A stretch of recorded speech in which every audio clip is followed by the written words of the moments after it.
Okay, I'm going to go ahead and start with some introductions and give all the operations, logistics of the call as we see a lot more of you joining on. So hello to all of your friendly faces. It's great to see so many of you on the call. My name is Rebecca Cohen. I am the director of the Anita M Perlman Women's Leadership Initiative that we started last year at BBYO. Super excited to have a special guest, two special guests really with us today, Jean Chatzky and Sophia Zishuk. I'm going to go ahead and intro Sophia, who will then intro Jean. But let me give you a couple logistics before then, and want to tell you a little bit more about what WLI is and what you can expect to see from us as an organization and as an initiative down the line. So a quick summary and overview of what the Women's Leadership Initiative is, because it really does touch everything we do and a lot of what we hope to be doing down the line. Not only are we looking to amplify the women's empowerment and leadership initiatives we have with our teens in B'nai B'rith Girls, but we're also really trying to expand what we do for our BBG alumna network as well. So you'll see a lot more programs from us, hopefully in person, not just online once we come out of the current state that we're living in right now. But for now, we're really excited to bring you some of this digital programming as a sneak peek to what you can hopefully get to see in your own communities very soon. So what we know about BBG on the whole is that our girls, the B'nai B'rith girls, are raising their hands at equal or even greater rates than their male counterparts. They hold more positions. They are ready and excited for leadership positions in ways that we just don't see equivalents to with our Aleph. And if we look at what we know about the workforce today, and I know I'm talking a little bit about the past because the last couple of weeks of our workforce has looked quite different. But what we know about women in the workforce is that we don't see women raising their hands at the same rates for positions or holding the same types of leadership roles. And what our work with the Women's Leadership Initiative is trying to do is really bridge that gap. What we know our teens are holding more positions, they're ready for leadership while they're in high school. What's happening from that time where they're in high school to the time when they're entering the workforce? So we're looking for a lot of our programming to help address that issue and talk about issues and topics that are relevant to women in the workforce, finance being one of them, which is why we have Jean and Sophia joining us here today. So you'll see a lot more related to women's issues in particular coming out from us in the coming months. So with that, I want to go ahead and introduce you to our two speakers who are going to join us today. And if you have a chance, at the top of your screen, you should see something that says speaker view. That will help you really just focus on the faces of Jean and Sophia as they have a back and forth conversation throughout our time today. So I wanted to introduce you to Sophia Zishuk. She is a BBG alumna, as is Jean, and she is also one of our new Women's Leadership Fellows. And Sophia is a licensed social worker and the Midwest Regional Manager of Kiva, a nonprofit that works to create financially inclusive world where all people hold the power to improve their lives. She's also the founder and CEO of Negotiate with Sophia, a business that she started, provides workshops and one-on-one coaching to individuals to help close the wage gap and educate on salary and benefits and negotiation skills. So we're really excited to have her here today. And Sophia, I'm going to turn it over to you to introduce us to Jean. Definitely. Thanks a lot, Rebecca. Happy to be here and talking to all of you guys today. Super excited to speak with you today, Jean, as well. Just a little bit about Jean. She launched HerMoney Media and HerMoney.com in 2018 to provide women with information about money that they can actually trust. The award-winning financial editor of NBC Today, Jean has also appeared on shows including Oprah, MSNBC, CNN, The View, The Talk, and many others. We have Jean, who's received shout outs from the New York Times, Yahoo Finance, and Refinery 21. She's the best-selling author of 11 books and a very in-demand motivational speaker. So we're super excited to have her here today. Jean's also the AARP's financial ambassador and a fierce advocate for financial literacy. In 2015, she partnered with the PwC Charitable Foundation and Time for Kids to launch Your Money, an in-school magazine that reaches 2 million school children each month. Her most recent book, Women with Money, The Judgment-Free Guide to Creating the Joyful, Less Stressed, Purposeful, and yes, Rich Life You Deserve, is now available. So without further ado, I'm going to dive right into some questions. Jean, thank you so much for taking time to talk to us today. Oh, it's my pleasure. It's great to be with you. Great to do it in this virtual way, and I'm looking forward to the conversation. Thanks, Sophia. Awesome. Well, without further ado, obviously, a lot of us are here because at one point we were in the BBG network or are in the BBYO network. So I'll start there. I was curious if you could tell us a little bit about your BBG experience and how you feel like that experience helped develop your skills that maybe you use now in your professional career.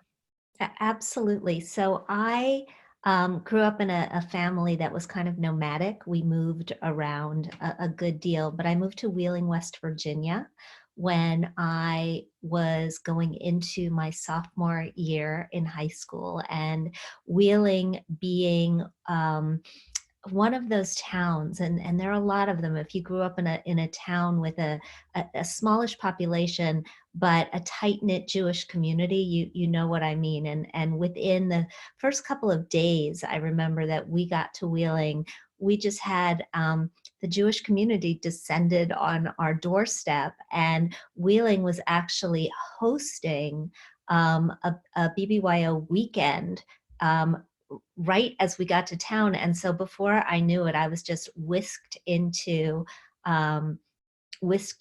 this wonderful experience and had 30 new best friends, many of whom I still maintain contact with today. I was a chapter vice president, and then I was president of my BBYO chapter in Wheeling. And I think, whenever you are in a position of leadership in any organization, it puts you out front, and a lot of the skills that I continue to use today, running the small team that I run at HerMoney. And by the way, we publish 2 newsletters a week. We publish lots of great finance content for women and a podcast. So if you guys are not in the HerMoney community, just go to hermoney.com and sign up, and we'll include you and start sending you stuff, and hope that you like it as much as we like creating it. But it also got me out speaking. I guess I mean, when you're running something, you have to get up in front of groups of people and you have to start talking. And I was not initially a very comfortable public speaker, but it definitely helped me get my sea legs in that regard. Absolutely. I have these vivid memories. I don't know about you, about the BBYO elections and, learning like, what is my platform? What am I trying to say to this group of women that I respect? And what do I want to accomplish? And I think we have the privilege of asking ourselves those questions in this community, maybe earlier than some others did. I'm curious, what financial advice, would you specifically give women right now? And I know that's a bit of a broad question, but I think it's a particularly important one, especially in, the circumstances we're in today. Well, maybe we could break it down by age a little bit, because Absolutely. I think the advice there's definitely some advice that is useful at any age, and particularly useful if you do it continually. I remember, and maybe some of you will relate, but I tend to have my clearest ideas and my best ideas either when I'm in the shower or when I'm out for a run. And I remember about 10 years into covering personal finance and writing about personal finance, I was out for a run, and I realized having a successful financial life is really about only doing 5 things. You just have to do them over and over again. So a lot of the advice that I give really comes back to those 5 things, just tweaking it for different ages and stages. The first thing is that you have to earn money, right? We all, and never has that been any clearer, right? When all of our paychecks seem to be a little bit volatile at this period in time, but you have to earn a decent salary. And there's been a lot of research done in the world on money and happiness. What we know is that until you are earning a comfortable living, comfortable enough to pay your rent or your mortgage, to put food on the table, to not worry, more money actually will bring you more happiness. But once you attain that level of comfort, then really more money is not going to add that much more to your happiness pie. But you do have to make sure that you're earning a decent living. And then the second item is you have to make sure you're spending less than you make. And that is where an awful lot of people get into trouble. That's where we sometimes have to pump the brakes for people to make sure that they are saving enough of that income. The third item is that you have to save the money that you're not spending. We like to see people saving 15% of whatever it is they're earning, and that can include matching dollars if you're fortunate enough to get matching dollars through a 401k or some other employment workplace retirement plan. You've got to put that money to work for you. It has to be working as hard as you do. And we can dive into the reasons, if you like, that a lot of women have trouble there, women in particular. The fourth item is that you have to protect the world that you're building with emergency savings, but also with insurance and a will, if you have kids, a basic estate plan to make sure that a disaster can't come along and take it all away from you. And the fifth thing on the list, and I think this will absolutely resonate with all the BBGers in the crowd, is that you got to find some way to give back that is meaningful to you, because although more money doesn't boost your happiness, giving back absolutely does. Great, like core pillars to, I think, sink our teeth into. I wanted to circle back with you, Jean. You know, you mentioned there's some core things, right, that you just listed that really remain true regardless of age and a couple other factors. But I'm curious, you know, you did mention that piece around, you know, my advice might vary depending on who, you know, what age group I was speaking to.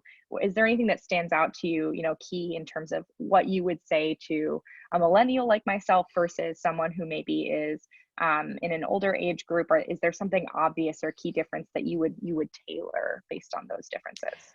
So for millennials in particular, members of Gen Z, I often hear, oh my God, I can't save 15%. Like, that is so much money, especially if you're struggling with student loan debt.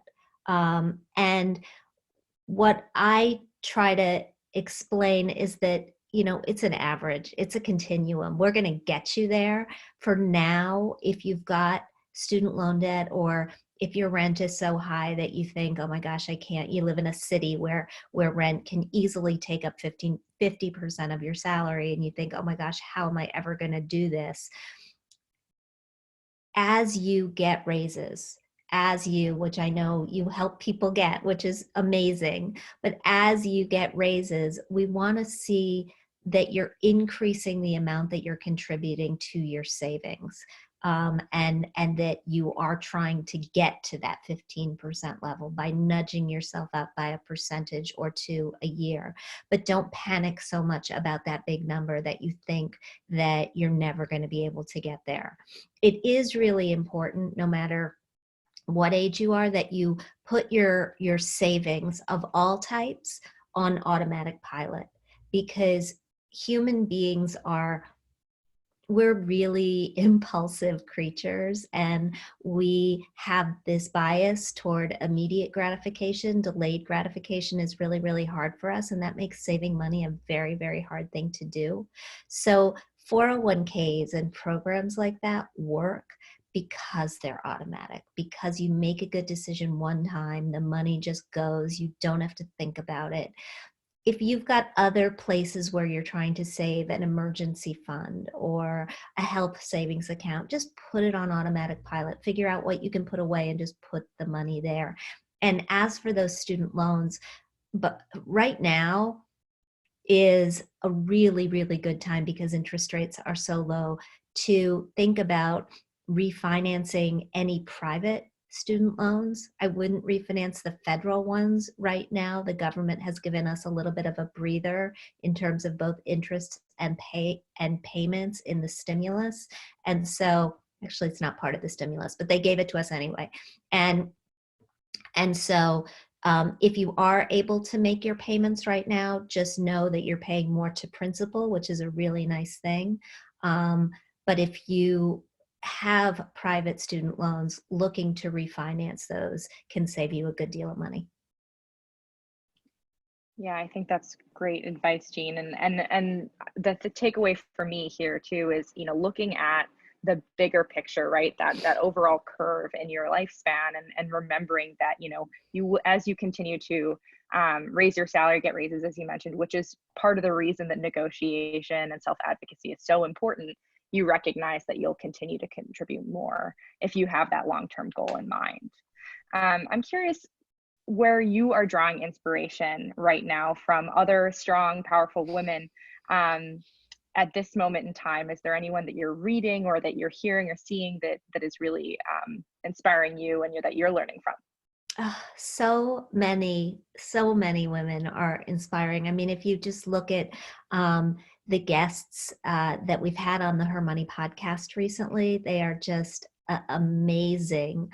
I had a guest recently, a woman who wrote a book called Bow Down. And she actually, this is going to sound crazy, but she interviewed dominatrixes about negotiating strategies, because they negotiate every day. And her advice about, how to get what you want in a negotiation was really, really interesting. I had a woman just a couple of weeks ago. I don't even know if we've run this episode yet. If we haven't run it, we'll run it soon, named Erica Nardini.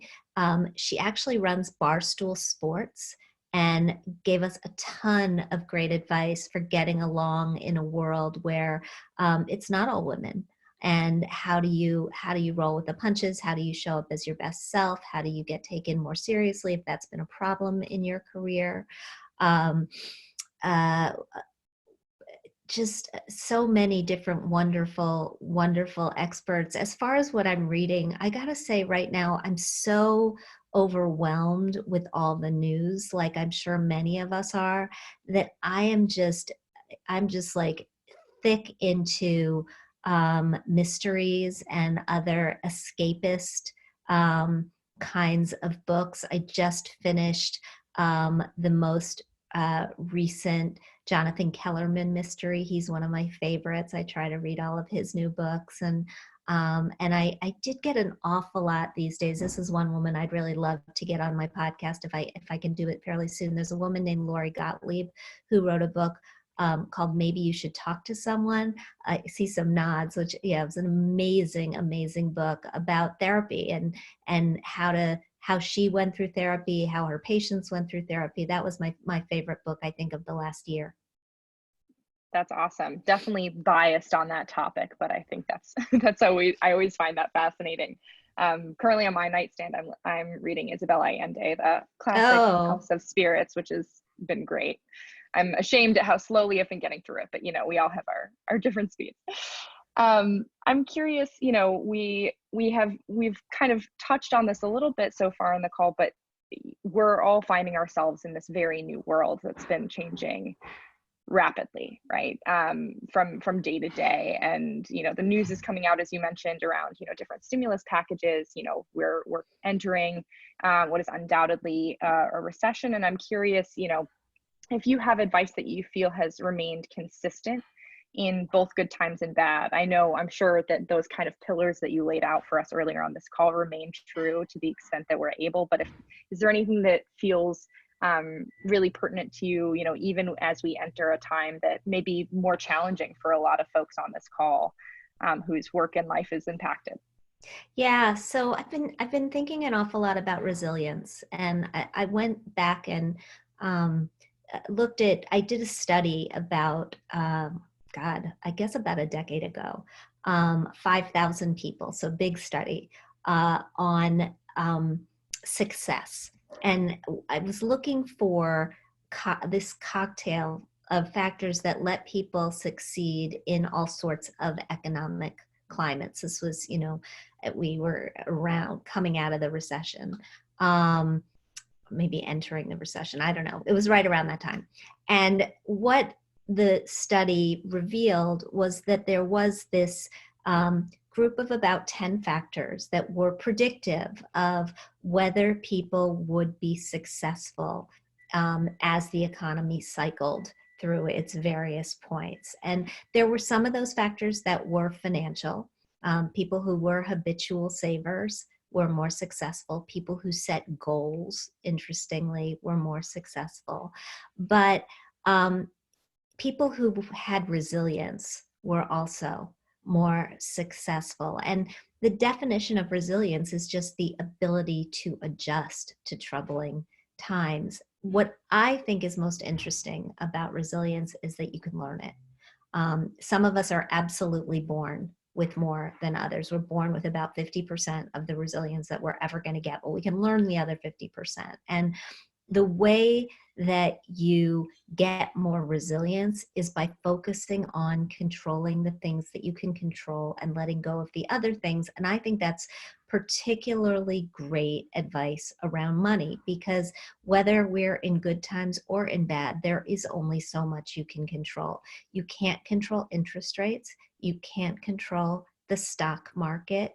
You can control your rate of saving, right? You can control how much you put in. You can control how emotional you are about your investments. And times like this makes people think, oh my gosh, should I sell everything? Should I just get out? Should I go to cash?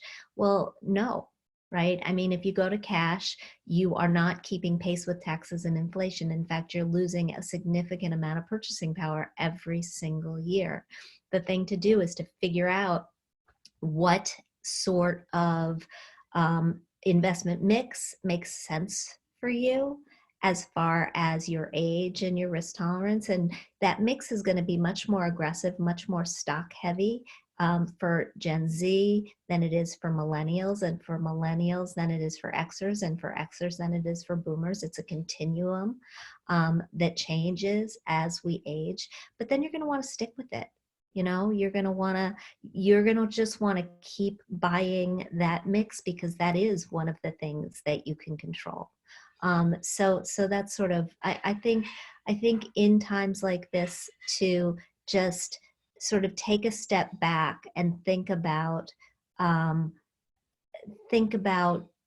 if you feel compelled to act, because human beings are, we have this bias toward action, and it doesn't always do us well when it comes to our money. If you feel compelled to act, think about what small action can I take rather than a big one.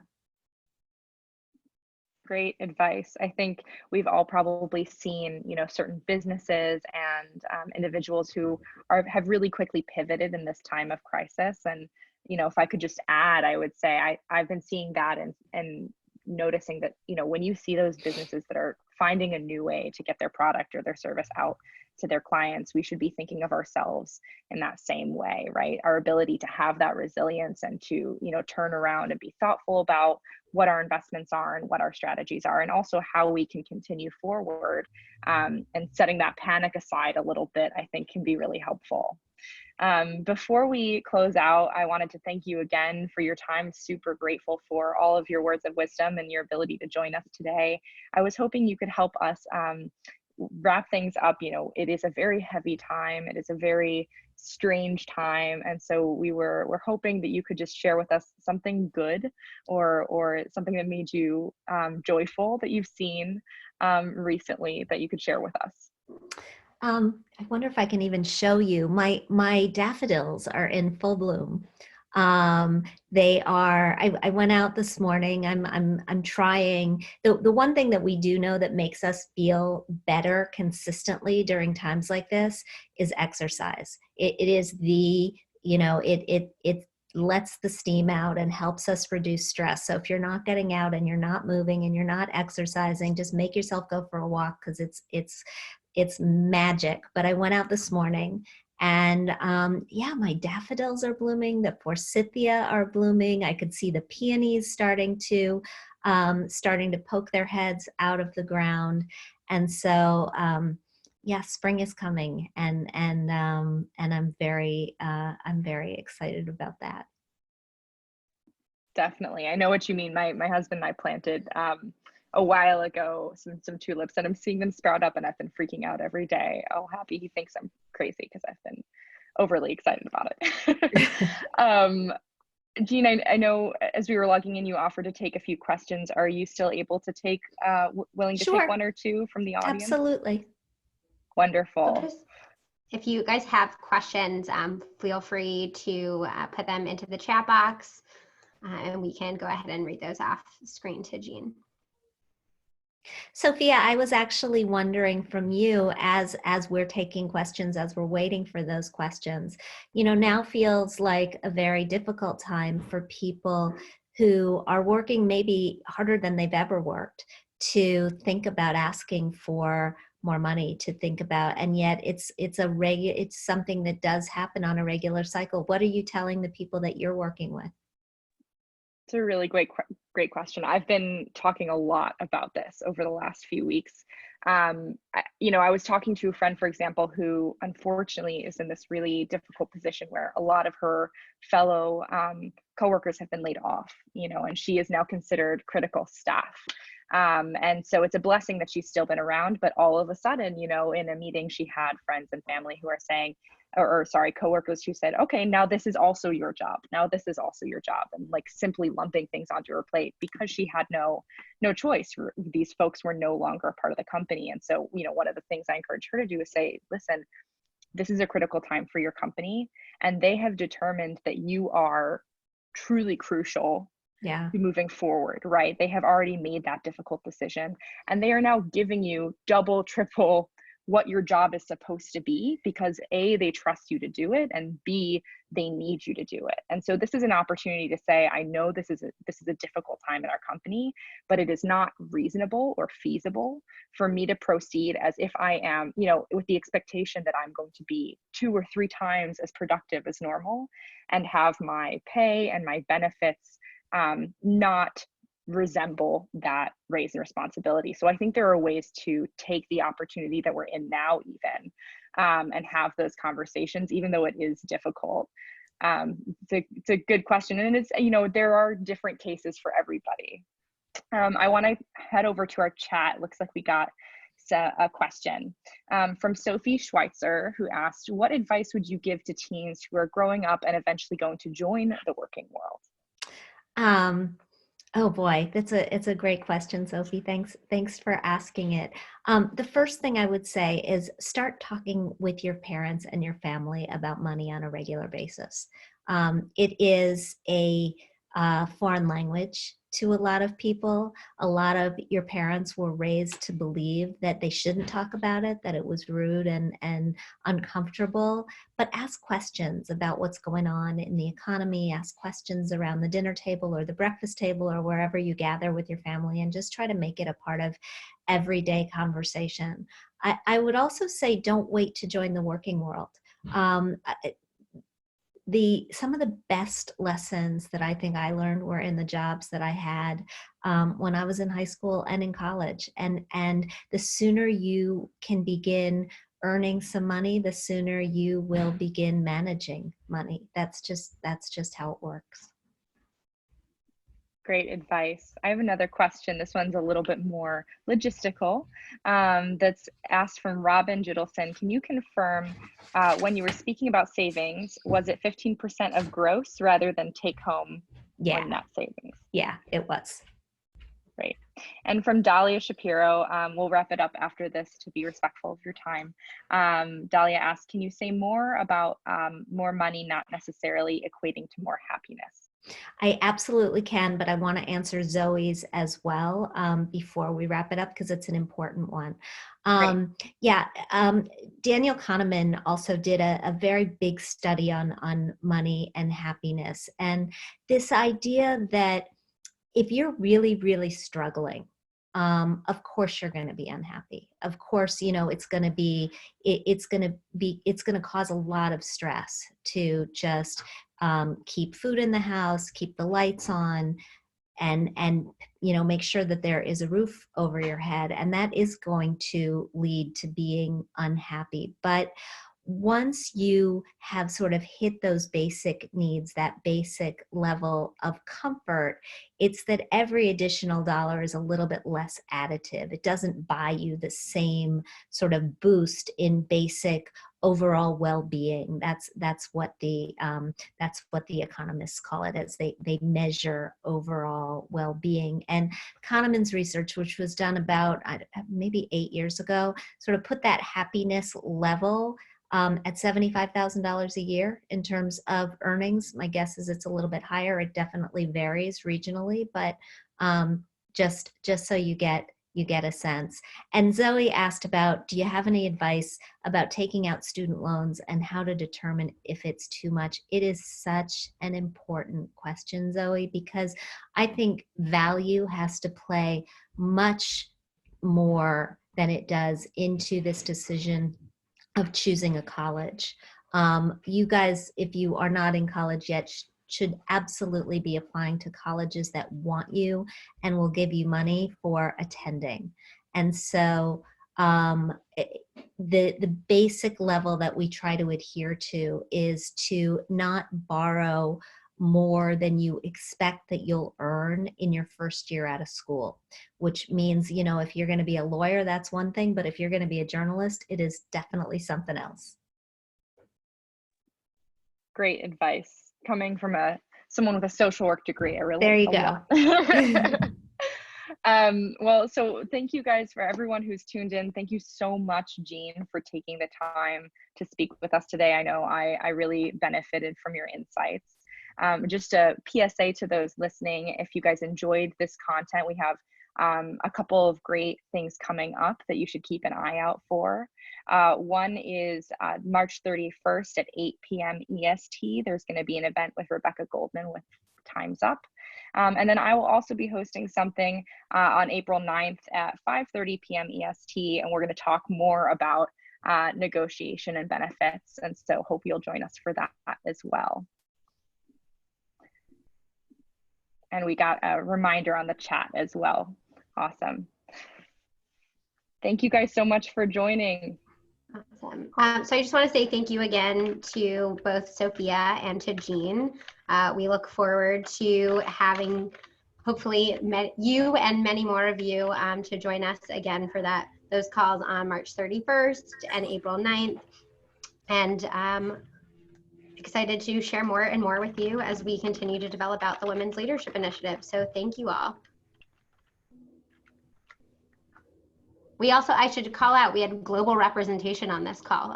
Even North Macedonia made an appearance. So thank you to everyone who is here.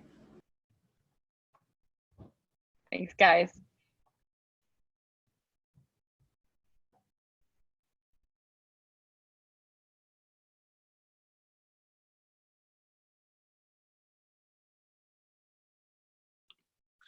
Great job, Sophie. Proud of you.